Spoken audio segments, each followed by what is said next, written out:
Welcome to Strip Cover Lit, where we squeeze the bigger picture out of literature. I'm Adrian Fort, and we are here for part 8 of a 10-part series, Chapter 8, as we journey chapter by chapter through the novel, which is Absalom, Absalom by William Faulkner. The penultimate chapter, but we've still got a couple more episodes left, as we will be doing the read-along for Chapter 9 next week, and then a review the week following. This for Chapter 8. So, what happened in Chapter 8? Quentin and Shreve don't stop them. They're having a good time. They're having a ball. And herein they are writing the Book of Bon, which, voiceless, has been lost to the sands of time, much like the Book of Mary in Christianity. One of the themes from the Book of Bon is paranoia. Another is revenge. And, fittingly, the book will end in martyrdom. Thomas Sutpen herein tells Henry the truth about Bon, and we get it in scene, rather than just a telling of it. We get this, this chapter comes to us in the form of actual characters and characterizations versus storytelling. This comes to us in showing, not telling. And that is one of the things that we're going to get back to a little bit later in this video, because I think that there's a definitive dichotomy in the way that this chapter feels versus the other chapters. Thomas Sutpen tells Henry the truth about Bon, and the two are at war before seemingly either of them accepts it. It is a strange thing that, well, there's a little bit of a difference there as well, because part of this chapter, it seems to be an argument for the fact that Bon knew going into this wild journey that he was destined to meet his brother, that he was destined to be a blight upon his father's vision, a blight upon his father's vision. The other part seems to be an argument for Bon learning of this much in the same way that Henry did, but from Henry's mouth as opposed to Thomas Sutpen's.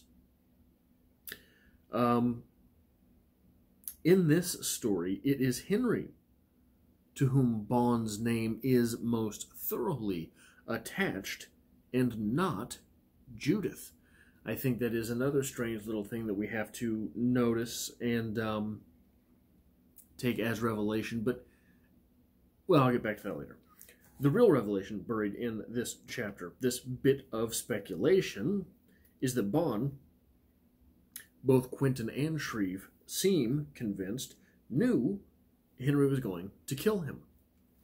But mainly, this chapter is just the same story as the last little bit of book has been, but from a different viewpoint. Not just from a different viewpoint, but from these new and emphatic storytellers, which are Quentin and Shreve. And one of the interesting things that has happened in this chapter is that this has become a mystery novel. It's a whodunit, almost. It's almost a mystery horror thriller when you get the narrators, the storytellers involved, and all of their emphasis on the characters, all of their emphasis on motive. Lots of motives being thrown around. And that's one of the interesting things about history and storytelling in general, isn't it? We have to look at motives. We get to look at motives, and we get to assign them.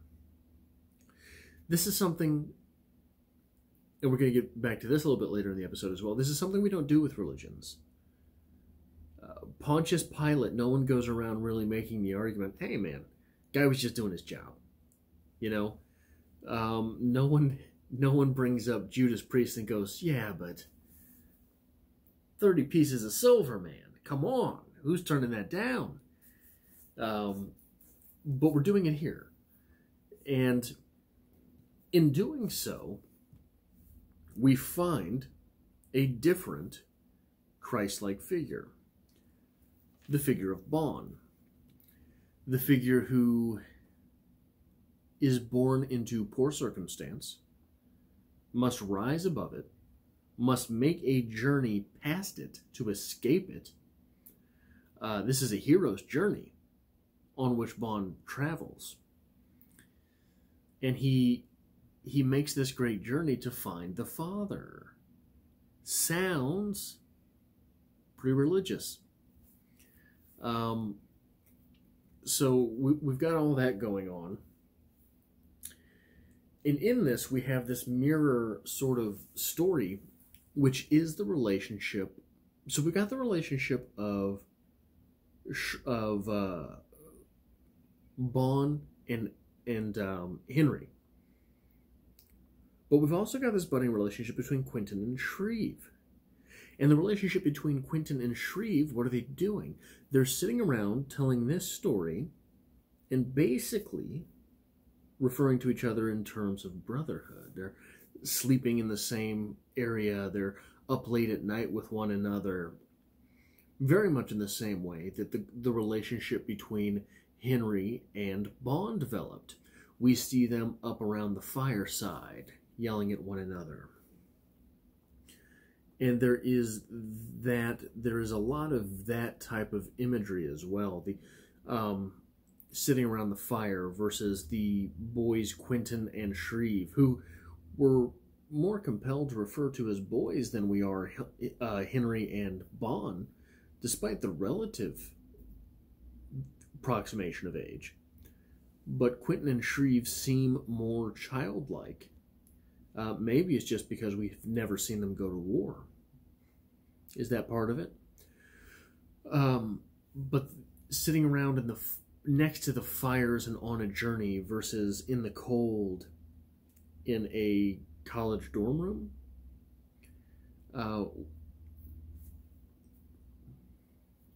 So what is to be made of the links between the fire of the South that led to war and the cold, cool, distant reserve that leads one into academe? A lot of the writers of this era, I think, have an interesting relationship with the academe versus today. Today,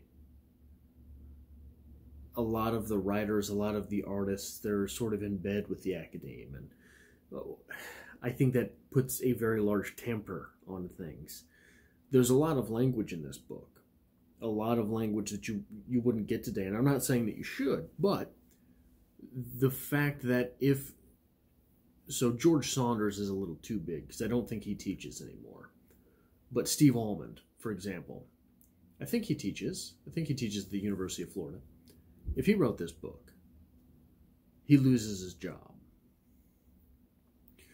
So while I'm not making an argument for the language herein, what I am doing is making an argument for freedom of speech, freedom of expression, especially in the artistic world, where nowhere in here does Faulkner say that these words are great. What Faulkner's doing is he's simply laying naked the corpse of the South, and we get to look at it as we will, which is, that's what art is, as opposed to propaganda, which is saying you shouldn't say this, you should say that, you should look at this in this way. But I'm not going to get into that argument too much here. We do get one hell of a quote on page 282. Or one hell of a scene, I will say. It's not so much a quote. Here we go. This is as Henry has gone to his father Thomas's they're in the war. They're off at war. And Thomas has summoned Henry to his tent. And we get this. Yet in a second tent, candle gray, and all are gone, and it is the holly-decked Christmas library at Sutpen's 100 4 years ago, and the table, not a camp table, suitable for spreading of maps, but heavy carved rosewood, one at home with the group photograph of his mother and sister and himself sitting upon it, his father behind the table, and behind his father the window above the garden where Judith and Bond strolled, in that slow rhythm where the heart matches the footstep, and the eyes need only look at one another. This whole scene, once summoned to Sutpen's tent, Henry doesn't recognize his father. And so I want to get into this later, but how much of this are we to take to heart because this is being retold? This is not the story as it happened. It's the story as it is subjectively wanted to be. But that's kind of what we've got in this whole book, isn't it? That's it. Doesn't recognize his father, but his father has all of these creature comforts with him. And it's something that for the first time, we really are left with Sutpen the man, Thomas Sutpen the man. He has brought these things with him. He remembers these things. He grabs these things. He holds them to his chest. These are the things that he is fighting for. These are the things that inhabit the world that he worked so hard to build in the first place.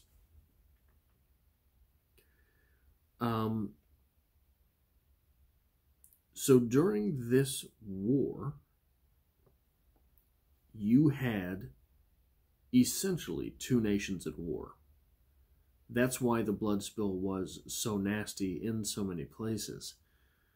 These were wildly different characters of the North and the South. And I know a guy who does Civil War reenactments. Pardon me. And one of the things he fights, reenacts as a Southern soldier. And they get very into character for a lot of the things that they do. And it was all of the bad things that the South was fighting for. They were fighting for just as many good things. I am not saying that outweighs that. I am not saying that it is necessarily justifiable in any way. What I'm saying is, no one fights to be the bad guy. Very rarely do they fight to be the bad guy. I mean, World War II, the Nazis. That's one of the only cases where you can look at it and say, yeah, but if Hitler woke up one day and took 5 steps back, he'd realize he was the monster. You know, the South didn't believe that they were monsters. They were fighting for their world, their entire world. They were fighting for those things which they held dear. So that was what made the battles so savage. That's what made them so savage. Because there was... It's very hard to convince... One thing we see in many of the contemporary wars, a lot of the stuff in the Middle East, it's hard to rip an 18-year-old kid away from his family, send him to the desert, and say, hey, just shoot some stuff because it's a good idea. That guy, who you give a gun and say, shoot some stuff because it's a good idea, is much less prone to success than the guy who's literally fighting for his wife and his children, etc., etc. And that's why, so you get a lot of confusing stories of people who wanted to fight for the South in the Civil War, and that's part of the reason why, is because it was a way of life. Adding into that, as we add into a lot of wars, is a sense of religion, a sense of religiosity, of what is God. And boy, I sure think I'm a good guy. And I'm religious, so shouldn't God be on my side? And we get on page 283, God quit us 4 years ago, only he never thought it necessary to tell us. Henry tells his father, God quit us 4 years ago, only he never thought it necessary to tell us. Yeah, where's God? God went to get a pack of cigarettes. He'll be back. Right? That's got to be troubling when you realize things are going so poorly and you have wrapped so much of what you're fighting for around your religion. What does it mean about God? I want to read this excerpt from Fight Club, one of my favorite novels. It's on page 141 of this novel. And one of the themes of Fight Club is essentially civil war. Project Mayhem are insurgents, if you will. Project Mayhem are essentially terrorists. Project Mayhem is a class of people that feels that their world has been ripped away from them. The mechanic says, if you're male and you're Christian and living in America, your father is your model for God. And if you never know your father, if your father bails out or dies or is never home, what do you believe about God? This is all Tyler Durden dogma, scrawled on bits of paper while I was asleep and given to me to type up at the photocopy at work. I've read it all. Even my boss has probably read it all. What you end up doing, the mechanic says, is you spend your life searching for a father and God. What you have to consider, he says, is the possibility that God doesn't like you. Could be God hates us. This is not the worst thing that can happen. How Tyler saw it is that getting God's attention for being bad was better than getting no attention at all. Maybe because God's hate is better than his indifference. If you could choose to be either God's worst enemy or nothing, which would you choose? We are God's middle children, according to Tyler Durden, with no special place in history and no special attention. Unless we get God's attention, we have no hope of damnation or redemption. Which is worse, hell or nothing? Only if we're caught and punished can we be saved. Burn the Louvre, says the mechanic. Wipe your ass with the Mona Lisa. This way, at least, God would know our names. This is a reaction very similar to the reaction that we're getting out of Henry here. God quit us 4 years ago. He never thought it necessary to tell us. It is similar right up to the point of reaction. In postmodern Fight Club, Chuck Palahniuk makes the point, well, if God doesn't like you, you might as well make him hate you. Be good or be good at it, right? This novel, Absalom, Absalom,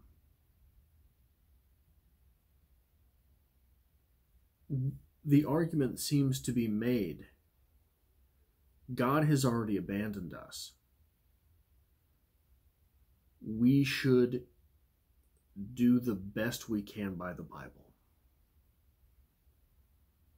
That's a troubling place to be. That is, God's already gone.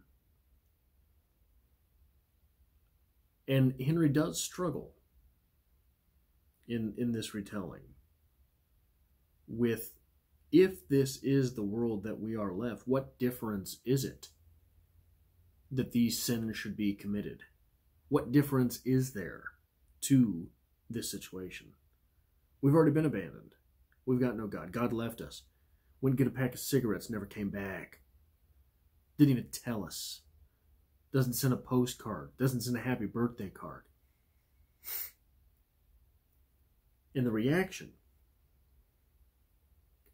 is to go ahead and follow God's law anyway. Which is, I think, strange to postmodern sentiments. But it is in line with that, with the level of honor that this world would have paid towards God.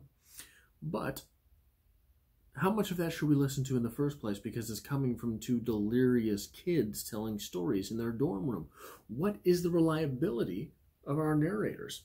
The reliability of our narrators seems more open to question in these chapters than in others, does it not? Even that first chapter, which we're getting from Rose's perspective, we don't necessarily really have license to question that until later, when Quentin's dad is basically saying, yeah, but she's sort of a kooky old broad. This is the way it went. And here we have this very romanticized tale from two young men in a dorm room. How seriously should we take it? And why, oh why, is Quentin's father's perspective seemingly the one that is given the most reverence here?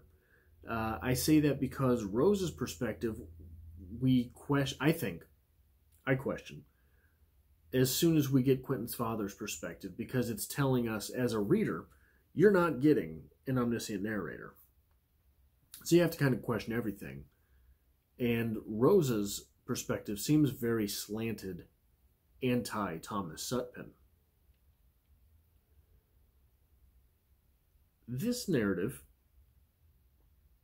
is very pro-Bond, is very pro-Henry. It's not nearly as pro-Thomas Sutpen as is Quentin's father's narrative. So,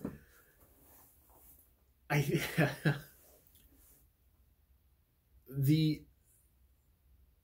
slant on narrative went from anti-Sutpen possibly because of an attachment to Bond.